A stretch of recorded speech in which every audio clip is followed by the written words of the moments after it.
Hey everybody, this is Tag Life Done Free. Hey, today I'm going to take a look at the media and social media and the mainstream media, and how they take advantage of us and how they use their powers to keep us divided, and a couple tips at the end on what we can do about it. So if you're interested in starving the beast, come on, let's check it out.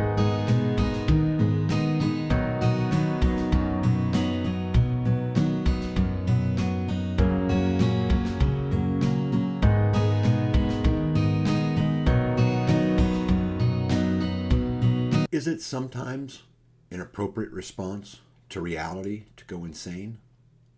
Philip Dick. Reality is merely an illusion, albeit a very persistent one. Albert Einstein. Reality leaves a lot to the imagination. John Lennon. Reality exists in the human mind and nowhere else. George Orwell. Harry Potter isn't real. Oh no, wait. What do you mean by real? Is this video real? Am I real if you can see me and hear me, but only through the internet?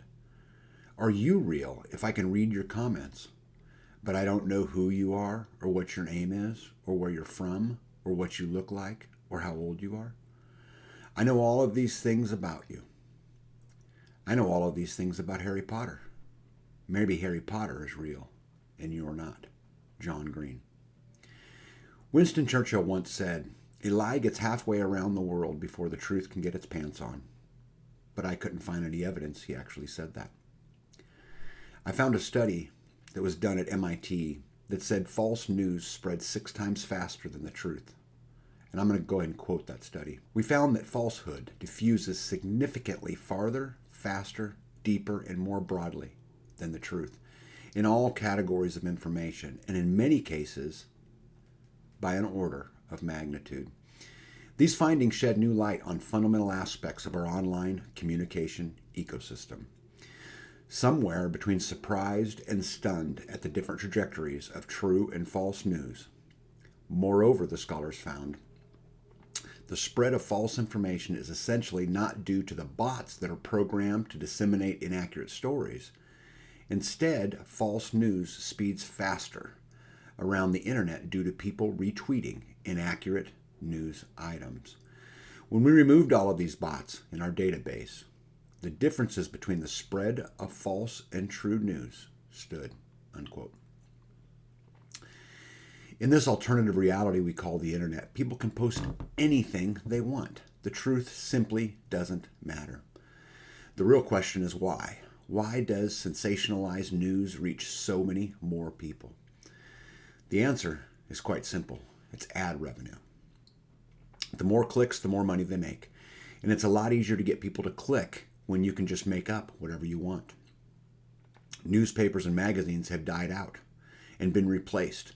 What used to be relevant has now been taken over by people and corporations who seek nothing else but for you to click. How is it that we now live in a world that offers us information at a rate never seen before in world history? And yet 89% of the people surveyed feel more confused than ever before. The clickbait arms race has begun. I have often said that anything you get for free signifies that you are not the customer. You are the product. Your attention is being sold to advertisers. They aim to keep you consumed by watching, reading, and listening. Their goal has never been to share accurate information, but rather the information that gets your attention. And by getting your attention, they get more money. How did we as a people get so divided? It's simple. It's fear. Fear, anger, and disagreement sells better than agreement. Racism sells better than unity. It's simply better for them to keep you scared. When money is the goal, division pays well. Do you know what else they've learned? The powers that be can create narratives that keep us opposing each other for their own political gain. Could they create fake news stories to influence things like elections? Oh, say it isn't so. Money and power is the real game, and by manipulating you and I, it's exactly how we reward them with more money and more power. Did you know that 94% of people share stories without verifying whether they are true or not? Even if these stories are proven to be fake, it's just too late. They have been shared so many times with so many people that the masses now believe These entirely fake stories are not the biggest problem, however. The biggest issue, in my opinion, is the half-truths. These are stories that are partially true. You know, the spins that come from the mainstream media? This is why two news stations can talk about the same issue but have such wildly different arguments. We never get the whole picture, just carefully orchestrated spins that further pushes the narrative of money and power. In 1983, 90% of the American media was owned by 50 different companies. Today, now just 6 companies control 94% of the media. Comcast owns NBC, Universal Pictures, and Focused Features. News Corp owns Fox, The Wall Street Journal, and The New York Post. Yeah, I said that. So Fox and The New York Post are owned by the same people. Disney owns ABC, ESPN, Pixar, Miramax, and Marvel Studios. Viacom owns MTV, Nick Jr., BET, CMT, and Paramount. Time Warner owns CNN, HBO, Time, and Warner Brothers. And CBS owns Showtime, Smithsonian, the NFL channel Jeopardy, and 60 Minutes. 232 media executives control the information for over 277 million Americans. That's one media executive for every 850,000 people. That's over $300 billion in ad revenue to these 6 companies.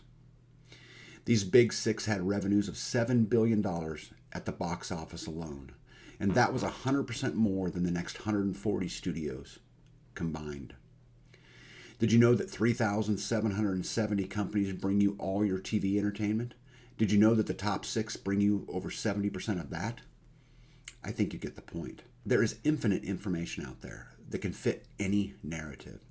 And these companies get to pick the narrative. These 6 companies have an agenda, and they control how you think, how you feel, and how you vote.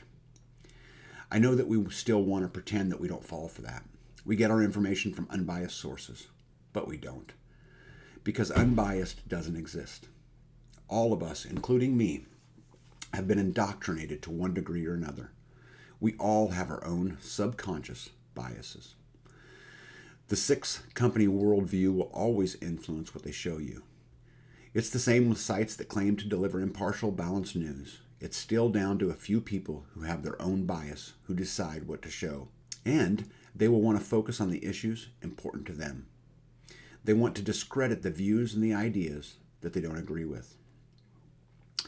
I have now been forced to come to the conclusion that all news is fake news because 100% true, objective news is impossible. Whether it's fake news, half-truths, or simply just a subconscious bias, in one way or other, you are being lied to. Does it ever seem to you that most people just simply don't care? That most people want a worldview to make sense? And so we look for information that confirms or aligns with our own normalcy bias? That we quickly discard the rest? Most people care less about what's accurate and more about what's being right. Many people have heard me say that there's no such thing as reality, because everybody takes the bits and pieces of their bias to form their own reality. I call this the bubble effect. We all live in our own bubble, and to us, it's the truth. Let's suppose you hear something about somebody you don't like. Do you give it the same scrutiny that you give a rumor about someone you do like? We are so bombarded with information that we simply try to use our own bias to make sense of the world, and few people care about the facts. So, let's play some trivia. What movie did these words come from? Luke, I am your father. I bet most of you knew what movie that was, right? By the way, that's not what was said. Go back and watch the movie. So how does social media play into all of this? Well, it's actually worse. The more we use social media, obviously, the more money they make. And this has been referred to as the endless scroll effect. Through this method, they take advantage of your vulnerabilities. They use dopamine to keep you scrolling and clicking. Social media uses fake news to keep you engaged. They use topics based on your own history to show you stories that will trigger your emotion and cause you to act. See, everyone's feed is different. They only show you the things that make you act. Social media tracks everything you click, see, and read. The algorithms learn very quickly how to keep you there longer. This process hurts all of us because it further entrenches you into your own beliefs. Worse yet, it removes your ability to consider any alternative. Have you ever wondered how the other side could be so stupid? Do you think that everybody sees the information that you are shown? Maybe they're only fed the information that helps them harden their beliefs. And this, my friend, is how they keep us divided. What percentage of people do you think of themselves as smarter than average? You know, whatever number you came up with, it's probably mathematically impossible. Are we divided by the left and the right? Are you more or less convicted in your beliefs today? Are you seeing the full picture? It's very easy to blame the media or the platforms, but at some point we have to start blaming ourselves. The reason fake news spreads so fast on social media is because we share it without questioning how valid or true it really is. If it aligns with our views, we rarely question the bias or the lack of context it may have. When you start to question what's actually real, everything starts to unravel. Our choices, based on emotion and cognitive bias, not logic, our feelings, manipulated constantly by the media and the advertisers, our reality, this is where things get very troubling. So here we are, divided and confused and unsure who or what to believe. The reality is that even things that we think of as being incredibly obvious and unquestionable are not. Do you believe that terrorists are evil? See, to them, we're the evil ones. It all comes down to the very different experiences and beliefs that have been instilled in us.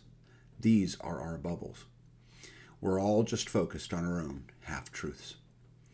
When you really start to question the world around you, from the news you hear to the reality you experience, it's easy to conclude that everything is a lie. Is choice an illusion? Are we being manipulated into choosing our politicians that then keep us divided so we fight each other instead of them? Truth is, I don't know. As I end this video, I would like you to ponder a few things. Can you argue the other side of the argument? Because if you cannot, you don't have the facts. You can still get a good idea of what's going on, but you have to be willing to dig further. Finally, if you want to starve the beast, take responsibility for your own beliefs, because at the end of the day,